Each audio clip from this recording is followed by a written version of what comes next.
Welcome to Comics Tonight, Today. This is the show right here at Comicstorian that we film when we have time to do it, where we bring you all of the weekly solicits that are coming out in your favorite comic book companies. We also like to go over the big news from DC and Marvel, with sometimes a guest, sometimes my co-host, Danny. You're not my co-host, you're my producer, Danos. That I am. Yes! How are you doing, Dan? I'm doing very well, Benny. Thank you for asking. Eventually I'll get these intros right, won't I? Probably not. No, not at all. So today the big news is that DC has had a major shakeup. So what's going on at DC is they've decided after the beginning of the year there was news that the DCEU was going to go through and pretty much cut off the kneecaps of anybody who was involved in the DCEU. Sadly, that involved letting go of some individuals that I was a fan of, but Jeff Johns has decided to step down as the president of DC. And he's now what I think is just head writer or like really highly paid writer or like the guy who writes things, maybe creative consultant, I don't know. But my guest here to talk about this today is Sal from Comic Pop. How are you doing today, Sal? I'm doing great, man. Thanks for having me. Oh, yes. Thank you for walking over here. Right? It was easy enough. Yeah, funny side, we tweeted out that you were going to be here today. Yeah. And someone asked, how is that humanly possible? Right. And Natalie decided to tweet back, planes. Yep, they are a thing. Who'd have thought? Planes are how we got you over here. Yeah, it was amazing. That's quite interesting. So typically the way we do this show, Sal, is I ask the guest a few questions about how you feel about the situation while watching the time very closely. Okay. Okay, so you're not allowed to ramble. All right, well, that's going to be hard for me, me, but we'll give it a try. Yeah, don't be rude. All right, okay. No rubes. No rubes. All right, so topic on hand here. How do you feel about Jeff Johns stepping down as the president of DC? Let's just start with the big one. I think that's a fantastic move for Jeff Johns because he's always been a writer at heart. You know, the dude always wants to create. He has a bunch of friends in the industry. I think that being the boss was kind of hard for him. You know? Yeah, no, I can picture that. I can. And I know he's also an introvert. Yes. He's like expressly, I'm a big introvert. Right. So I know even getting on stage, being the president, being the public like face He's of the face of DC, yeah. Yeah, it was kind of a lot for him. Big time. So I think it's a great move for him. It allows him to do what he does best and kind of maintain and foster those relationships that he's always had to begin with. Yeah.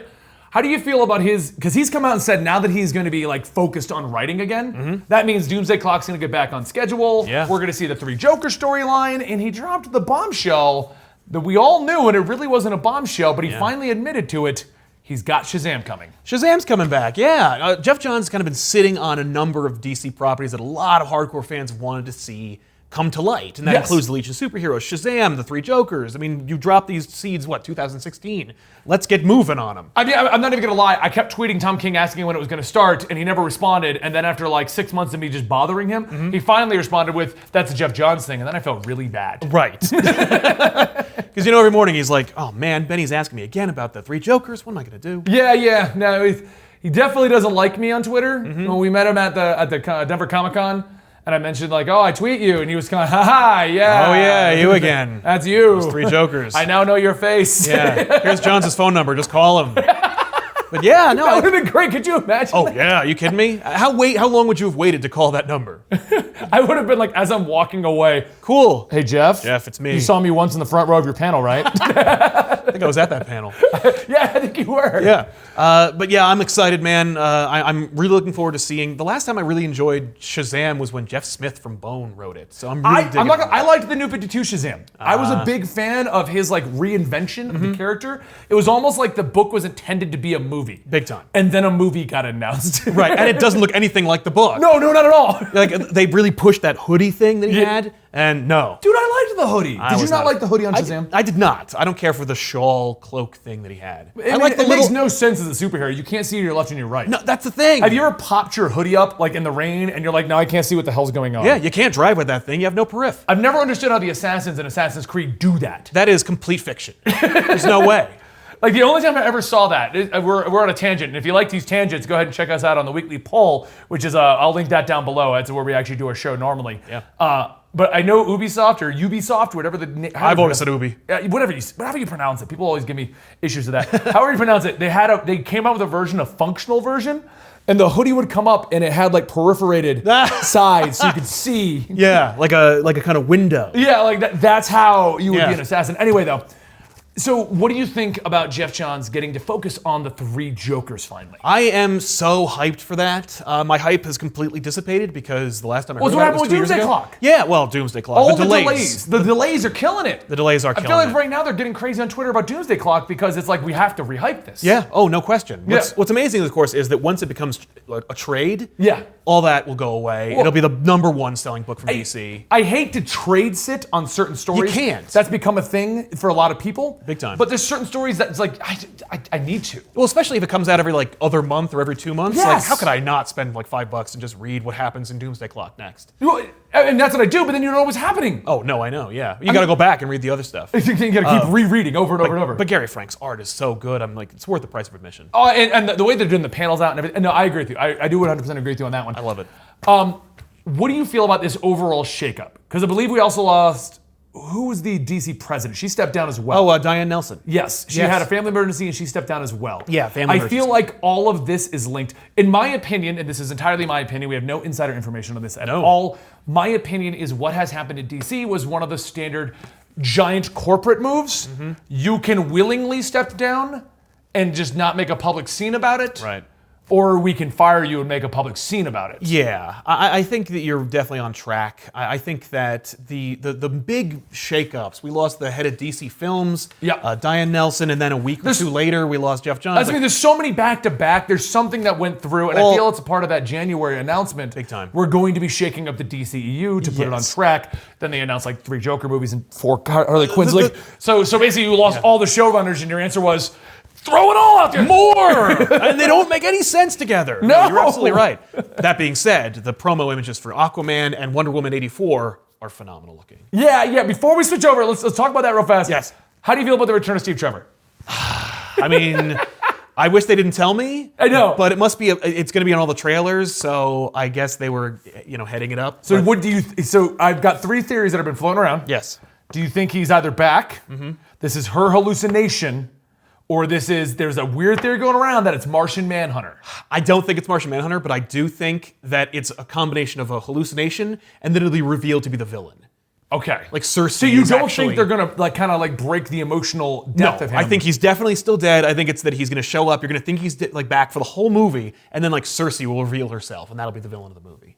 That's cool. I've not seen that one floating around yet. Because I mean, we haven't gotten that. And we were going to keep the God angle going, so Yes. why not? So let's end the main topic that we have right here. Okay. Okay. It is ended. Are you excited about Jeff Johns focusing on writing again and not having the other jobs? Of course, yeah. He's not distracted. I'm down. More Jeff Johns writing. Okay. And Danos, are you excited about Jeff Johns writing again? Yes, I am. Okay. All right, well, thank you for joining me today, Sal. Thanks for having If me, you guys man. want to find out more about Sal, we do a podcast together every other week on our Twitch channel, twitch.tv/eligiblemonster, where we also stream this show live every Monday. We stream the weekly Pulse, me, Sal, and Rob, and Joel on most occasions. You can also find Sal over on his channel, Comic Pop, where he does discussions like this all the time with his cast of interesting characters. Thank you. That's what I'm going to call your people. They are interesting characters. Interesting characters. Yeah. All right, well, thank you for joining me. Now it's time for us to move over to the solicits. And now it's time for the solicits this week. Keep in mind, this has been published by your favorite company, so if the solicit is wrong, you can't blame me. Gotta say that disclaimer every time because this has been wrong, I think, at least one every week. And don't forget, guys, this show is brought to you by our Patreon, patreon.com/Comicstorian. It's over there that you can get 3 unique podcasts and early access to our videos. Every Monday, Wednesday, Friday, you get unique content over on our Patreon. Now let's start at the top. Buffy the Vampire Slayer, Season 12, The Reckoning, #1. Danos, I think we have a new contender for potentially the longest title ever. All right, I love these long titles. That means you know it's going to be good. You know what's the best part, guys, is when I surprise Danos by throwing him in and he's just not even paying attention. I am not. 1 year later, the lives of Buffy and the Scoobies haven't been too eventful for a while, at least as far as fighting demons and the forces of darkness are concerned. That is a properly constructed sentence, and I don't know why I had problems reading it. Aquaman #37, The Kingslayer Part 3. The King of Atlantis resistance down for the count. A monstrous, magical King Wrath rampages to extinguish them once and for all. Batman, Prelude to the Wedding, Red Hood versus Anarchy #1. Not quite the contender. It didn't go into a second line. Red Hood has always been the one standing slightly apart from the rest of the Bat crew. Some see him as the Robin gone bad, which is exactly the kind of thing someone like Anarchy can exploit. Now Red Hood is running security at Catwoman's bachelorette party, and if Anarchy can crash it, that could be the final straw for Jason Todd. Batman number 49, The Best Man Part 2. Now it's up to Catwoman to rescue her one true love. It's the Cat versus the Clown in one exciting showdown that sets the stage for our giant anniversary issue and the biggest union in comics. Batwoman number 16, The Fall of the House of Kane Part 4. Alice's deadly plague of virus-ridden bats may have been torn from the sky, but she still roams free. Now Batman must do whatever it takes to stop her, even if it means going through her sister, Batwoman, to do it. We're gonna do these all epically from this point forward. Damage number 6. Poison ivy has been transforming the countryside, turning humans into plant food, but not to create a perfect ecological system for her beloved greenery. Rather, it's a brand new home for Gorilla Grodd and his army of apes. I kind of stressed out a little there. Green Lantern's number 49, Rebel Run Part 2. Simon Baz and Jessica Cruz hide from Hal Jordan and the Green Lantern Corps on the planet Hellhole. While the two butt heads over what to do next, they find the ancient threat that has been slumbering within the core of these crime-infested worlds. I've turned into like, go extreme, drink Red Bull. Harley Quinn, number 44. In issue 44, she's up Crazy Creek without a hoagie when Harley Quinn goes full Batman to hunt down whoever made her favorite bodega go boom. Dan, it's bodega. Ah, yes, like the system. Like, no? I had that wrong. It's like a gazebo. Bodega? How does a bodega and a gazebo close. differ? I think they're actually completely different things. They're close enough. Justice League, number 2. The Totality, Part 2. The League is faced with an impossible decision, and now they must face the consequences. When Martian Manhunter and Batman attempt to recruit an old ally back into the fold, the Flash and Hawkgirl are blindsided by new challenges that could rewrite their mythologies. I'm really excited about this. Justice League issue 1 was incredible. Scott Snyder's killing it, hitting it out of the park already. Man of Steel, number 4. Rogalzar has committed a string of atrocities across the cosmos that have led him to the Fortress of Solitude and the new Superman-Supergirl plan to crush his schemes. But are even 2 Kryptonians enough to stop his sinister machinations? Machinations. I'm getting help from off screen. He's ruining the upcoming joke. I thought they were gonna cut. For the record, I will say, I was not enjoying Man of Steel issue 1 and 2. 3 hooked me in. I like what Bendis is doing, the mythologies. I was concerned, not anymore. Teen Titans Go, Volume 2. This has had 2 volumes, Dan. Dan, Teen Titans Go has had 2 volumes. Man, it's almost as if I didn't care. Number 28, Control Freak's latest plan, sending the Teen Titans to the past. Will our heroes have fun in 1950s Hollywood? Maybe, but when they return to the present, Robin's got some chores to do, and the rest of the team will need to do some superhero mentoring. That's not even Teenage Mutant Ninja Turtles universe number 23. Everyone's favorite party animals, Michelangelo and Mondo Gecko, hit the town on a quest to help their friend. You know what? That voice works for this. Everyone's favorite party animals, Michelangelo and Mondo Gecko, hit the town on a quest to help their friend, Mutagen Man. Little do they know they're walking into the hands of a deadly enemy. I'm gonna guess it's the Foot Clan. Hit Girl, number 5. Leaving behind her Colombian bloodbath, Mindy is locked, loaded, and ready to seriously mess up the Canadians. Poor Joel. Those from the weekly poll will get that joke. The rest of you are gonna be like, I don't know who Joel is. And it's like an inside joke that I shouldn't have told, but now I'm making it stretch out too far. Jeff Lemire and Eduardo Riso take on Mark Millar's psychotic 12-year-old hit girl for the next stop in her blood-soaked world tour. All right, I'm interested. I didn't like the beginning of this, but Jeff Lemire, I'm on board. Skyward, number 3. My Low G Life Part 3, Trapped in the Streets. Willa thought that she'd get help from the richest man in Chicago, Roger Barrow, who happens to be her dad's old friend. Instead, Barrow wants to kill him. And now, thanks to Willa, Barrow can finally find where her dad's been hiding. Oops! Willa finds herself wind way over her head. It's actually a pretty cool story. The entire, gravity's gone from the world, and it's people dealing with it. Now, before I move on to Marvel, a lot of you guys said that I don't give you the proper enthusiasm with Marvel and you thought I was trashing on it. That is not true. I really enjoy Marvel, but we're gonna try something new. We're gonna bring back in our guest, Comic Pop, as I've completely ruined the joke and he has no idea what's going on, to read our Marvel solicits, because he will give you the enthusiasm that you deserve. Come back in here, Comic Pop. Hey. Amazing Spider-Man Renew Your Vows, Volume 2, Number 20. Weird science starts now. Something sinister in the Spider family's way comes. Oh, I've kind of dropped off on this series, but if you want to see a married Spider-Man, you got to keep reading it. Amazing Spider-Man Volume 4, Number 801. After 10 years, Dan Slott's final issue of The Amazing Spider-Man is here, and he isn't pulling any punches. Joined by one of the best illustrators in the business, Marcos Martin, Amazing Spider-Man 801 is one of the most emotional, heartfelt tales, not only in Dan's run, but also in the entire mighty Marveldom itself. And it's one of Marvel fans' what the hell? And as one of Marvel fans around the world you won't want to miss.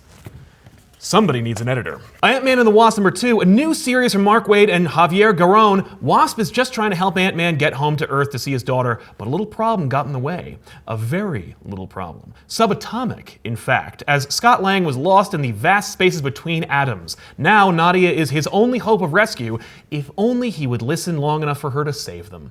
From the master storyteller Mark Waid and Marvel young gun artist Javier Garrón comes a story like no other. Avengers Volume 7, Number 3, The Final Host, Part 3 from Jason Aaron and Ed McGuinness.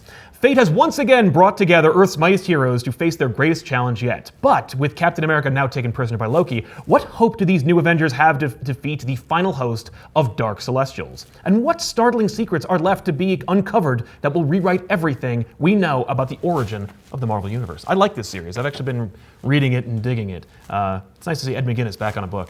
Ben Reilly, The Scarlet Spider, Number 20. With Vegas restored, things are finally looking up for Ben Reilly, but he's not out of the woods yet. Weeks ago, Mistress Death appeared to Ben and made a promise. If he dies and is cloned even one more time, his soul will be permanently fractured with no chance for redemption. This issue sets Ben up on a path that may seal his fate for good. Daredevil Volume 5, Number 604. Enter the Order of the Dragon. New York City is under siege, and it's up to Matt to lead the troops to defend the city that he loves so dearly. Will these new players help him stem the chaos, or unleash a fresh horror on Daredevil and the company? Doctor Strange, Volume 5, Number 2. In space, even the hoary hosts of Hoggoth can't hear you scream. Stephen Strange, a little out of his element traveling the galaxy, and it shows. Powerless, friendless, and far from home, Doctor Strange is just an earthling who needs to convince a stranger he's worth saving. I don't know if I like the series. We'll see what happens. Hunt for Wolverine, Claws of a Killer, Number 2. Zombies, zombies, and even more zombies. This is what Dawkins, Sabretooth, and Lady Deathstrike are up against in a small town of Mabel. But who is responsible for this grotesque transformation of this peaceful town? And what happens when one of our intrepid villains gets bitten? My guess would be they'll probably just go back to normal. Spider-Gwen, Volume 2, Number 33, The Life of Gwen Stacy, Part 4. The secret identity of Earth-65 Spider-Woman stands revealed, and now her alter ego, Gwen Stacy, must stand trial. Runaways Volume 5, Number 10. Will the Runaways take down a middle schooler Will the Runaways take down a middle schooler to save their own lives? Scratch that. Do they even stand a chance against a near immortal created by one of the MU's most fabulous villains, making a guest appearance in the series? In the aftermath, a fan-favorite relationship will end forever. According to that's what it says in the card. Tony Stark, Iron Man Number 1, take flight with Dan Slott and Valerio Schiti. From the cusp of tomorrow's dreamers to the forefront of imagination, one man always soars on the cutting edge of adventure. You know the name Tony Stark is Iron Man, and Iron Man is an idea. Always changing, always evolving, an idea without limit. Take wing with Dan Slott and Valerio Schiti as they propel the ultimate self-made hero to new heights of inventiveness. Tony Stark is Iron Man, the future. Weapon H Number 4, Man-Thing versus Hulkverine. That sounds awesome. Whoever knows fear burns at the touch of Man-Thing, and Clay, aka Weapon H, has a lot to be afraid of. He'll do anything to keep his family safe from the monster he's become, but Roxxon Corporation has other plans, and they're inches from capturing a vital part of Clay's past. After that horrendous R.L. Stine book, I am really looking forward to seeing Man-Thing again. X-Men Gold number 30, description is Till Death Do Us Part, Part 6. Dearly beloved, we are gathered here today for the ultimate union. After a lifetime of will they, won't they, new boyfriends and ex-girlfriends, and a slew of Peters, Kitty and Colossus are finally walking down the aisle together. Guest stars galore in this very special moment in X-Men history. Fathom, Volume 5, Number 1. You're doing Fathom? 1998's best-selling title of the year celebrates 20 years in 2018. I see now. This all-new adventure for Aspen's preeminent hero sees her attempt to navigate an ever-changing world where the blue are not only present above the surface, but are exploited in new and dangerous ways. When a rival nation to the States decides to take control of the global landscape by tapping into the power of the blue, Aspen Matthews discovers that a new adversary has risen to the challenge the nation that she is the most powerful person on the planet, and humanity may suffer the consequences. All right, well, that's the thing. Mighty Morphin Power Rangers Boom Studios, number 28. The Mighty Morphin team splits into two strike forces, one with RPM and one with Time Force, to battle Drakon across worlds, even as all hope seems lost. Thank you very much, Benny, for having me, and of course, if you want to see more of me, you can always go to youtube.com/comicpop for more.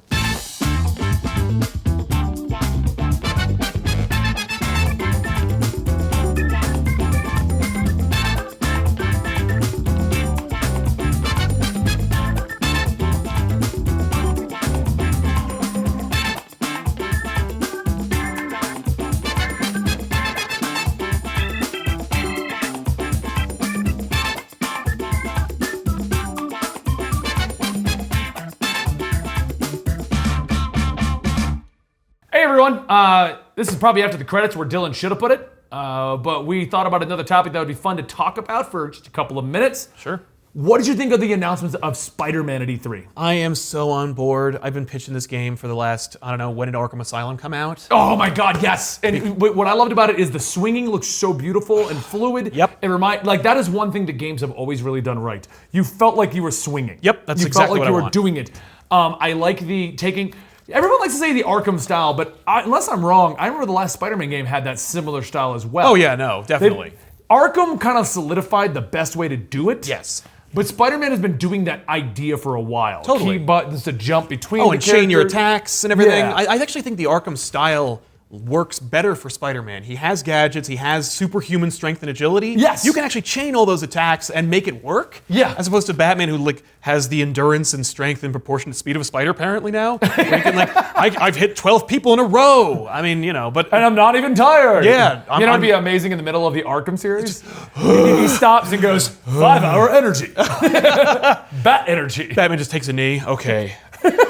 I needed to grab a sandwich. The combo was up to 110. Yeah. What is wrong with you? You're a beast. You're a beast. Can you stop? Yeah. You got the trophy, man. And the swinging, I mean, come on. It lends itself perfectly to a Spider-Man game. This game looks beautiful. Yes. I'm so on board. What do you feel about the suit? I at first hated it. Yes. It's growing on me. I also was not a fan at first, but Spider-Man has had so many suits that it's fine. Just another suit. Works for me. As long as they don't go, okay, well, in the comics, that's his canon suit now. If he wears it once or twice, I'm fine with it. But if it's I get a feeling it's going to turn into how they handle Iron Spider, where it just kind of pops up and everyone's happens. like, Iron Spider! Yeah, hey, I played that game. I'm down. I'm down. Yeah. Also, I think the big white spider is going to have some kind of connection with Mr. Negative, where it's if you're taken over by Mr. Negative, it turns into a black spider. I think that the big white spider is going to be I didn't even think of that. Yeah, I think that's going to be a thing that is tied in with the game. Kind of like when in I think it's Web of Shadows, where you're Spider-Man and you have the black costume. Yeah. And you make choices that go one way or the other. I think it'll be kind of like that. Yeah, no, that would be really cool. Who do you think the big reveal? Because we saw Mr. Negative, we saw a good chunk of the Sinister Six. 5 of the Sinister Six, yeah. The theory is Doc Ock. I'm thinking it's the Joker. Again. No, it's What? Well, because they put him in so many. No, I know, that'd be hilarious. But it's no, just Mark Hamill. He's hey, it's me again. Come on, no one's a complaining. crossover. That'd be amazing. My money's on Gobby, on Green Goblin. Green Goblin? I think it's from the Goblin Glider. I got a crazy theory. I'm throwing it out there. So this is evidence. Yeah. Red Goblin. My other theory, Iron Man. Oh, Mr. Negative takes him over. Right? Or Iron Man just shows up and saves him at the end. Either way, That- just a way to be like, it's Marvel. That is going to be epic. Yeah. Okay. I think all of our ideas are good. Yeah. So if it's Iron Man, Red Goblin, which is Green Goblin Yep. mixed with Carnage, Doc Ock or Green or Goblin. any of those, It's ours. We called it. We did it. We called it. Yeah. We set this up. All right.